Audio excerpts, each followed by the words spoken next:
दक्ष news, सामान्यांच्या हक्कासाठी नेहमी दक्ष।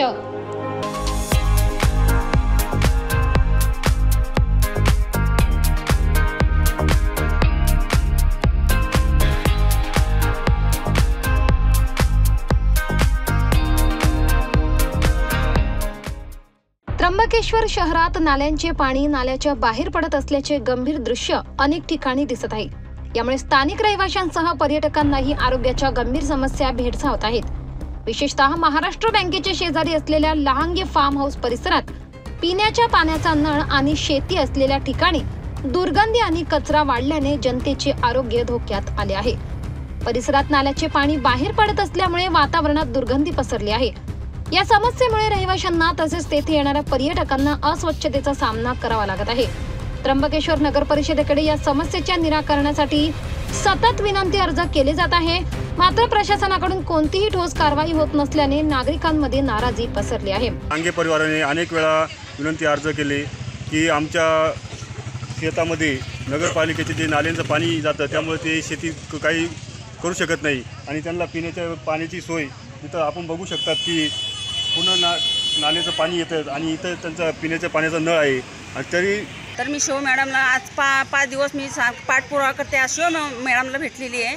तर त्यांनी त्यांच्या लोकांना सांगितलं का यांचं समस्या काय ती हे करा, तर त्यांनी अजून आतापर्यंत काहीच नाही केलेलं। मी 5 दिवस चक्रा मारते, त्यांनी मला काहीच याचं दिलेलं नाही आहे। पूर्ण आम्हाला नगरपालिकेचा त्रास आहे, इकडनं त्रास आहे, तिकडनं बी त्रास आहे, दोन्ही साईडने त्रास आहे। महाराष्ट्र बँकेच्या लोकांचा सुद्धा त्रास आहे। पूर्ण लोकांनी इकडे घाण करून ठेवलेली आहे। आम्ही आदिवासी लोकांनी जगायचं कसं? हां, कुठे आम्ही न्याय कोणाकडे मागायचा, कोणत्या लोकांकडे मागायचा? याच्याकडे ते आरोग्यवाले म्हणतात बांधकाम विभागाकडे जा आणि बांधकाम विभागवाले म्हणतात आरोग्याकडे जा, तर आम्ही न्याय कोणाकडे मागायचा? शिव मॅडमला वाटते शिव मॅडम फक्त सांगते, मग हे कामं कोणी करायची? त्यांनी आम्हाला उत्तर द्यावा। आम्ही आदिवासी आणि कुठं जगायचं, कोणाकडे दात मागायची? आमदार खासदार तर आमचे नाही आहेत, हे कोणाकडे मागायचं? आम्ही कोणाकडे जायचं? आम्ही आदिवासी असल्यामुळं आम्हाला पूर्ण आमचं शेत होतं तर पूर्ण ते हे झालेलं आहे। आम्हाला कोणतं बांधकाम करता येत नाही, आमचं काहीच इथं कोणी दखल घेत नाही, मग आम्ही कोणाकडे जायचं? यांनी आमच्या हे घ्यायला पाहिजे ना, तुमचे काय त्रास आहे यांनी आम्हाला येऊन त्यांनी पाहूनसुद्धा ते काहीच करू शकत नाही। ते म्हणता आमचं इथं बंद आहे, तिथे बंद आहे, आम्ही काय त्याला करणार? पण तुमचं पाणी तुम्ही बंद करायला पाहिजे नगरपालिकेने। आम्ही घरपट्टी भरतो, पाणपट्टी वेळेवर भरतो, हे जर आम्ही नाही भरलं तर आम्हाला पाणी देतील का? प्यायचं पाण्याचं पूर्ण घाण आहे ती। प्यायचं पाणी आम्ही लोकांनी कुठं भरायला द्यायचं? एवढं घाण आहे तिथं उभा सुद्धा राहू शकत नाही, एवढं घाण आहे प्यायच्या नळाच्या पाण्याखाली। यांनी 4-5 दिवस आम्ही पाठपुरावा मी केला तरी आम्हाला उडवाउडीचे उत्तरं देत आहे। कसं करायचं आम्ही? माहेश्वरी तिकडं धर्मशाळा आहे, त्या धर्मशाळेचा सुद्धा आम्हाला त्रास आहे। ते सुद्धा आमच्याकडे त्यांचं पाणी पूर्ण गटारचं पाणी आमच्याकडे। पुढचं आमचं आरोग्य आम्ही धोक्यात घालायचं का? या आरोग्याला आम्हाला काय, आमचं आरोग्य कोणी हे करायचं? हे दक्षता घेतील का आमच्या आरोग्याची? आमचं जर आरोग्य बिघडलं तर हे आम्हाला हे करतील का? काय करतील आम्हाला सांगा?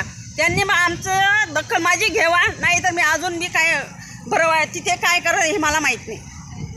पूर्ण म्हणजे पूर्ण आम्हाला काहीच तुम्ही इकडनं बघू शकता, सगळीकडून बघू शकता, पूर्ण आमचं हे झालेलं। आम्ही खायचं काय, जगायचं काय? कसं जगणार आम्ही आरोग्यासाठी?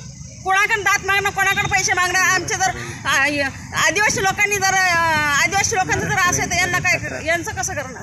महाराष्ट्र बँकेचे सुद्धा काही लोक नाही, यास्त्र सुद्धा महाराष्ट्र बँकेचे सुद्धा लोक येत आहे, पूर्ण येत आहे। मी दुसऱ्या सोमवारी पूर्ण मी इथे 6 वाजता होती, तर 6 वाजायच्या आधी इथं लोकांनी सगळी घाण करून ठेवलेली।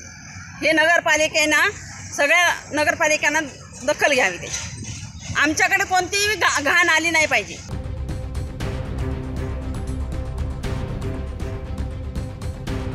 सदर परिस्थितीमुळे परिसरात रोगराई पसरण्याचा धोका वाढला आहे। विशेषतः पिण्याचे पाणी आणि शेतीमध्ये या दूषित पाण्याचा संपर्क आल्यास गंभीर आरोग्याच्या समस्या उद्भवू शकतात। नगर परिषदेकडून त्वरित उपाययोजना न झाल्यास नागरिकांच्या आरोग्याला गंभीर धोका निर्माण होईल।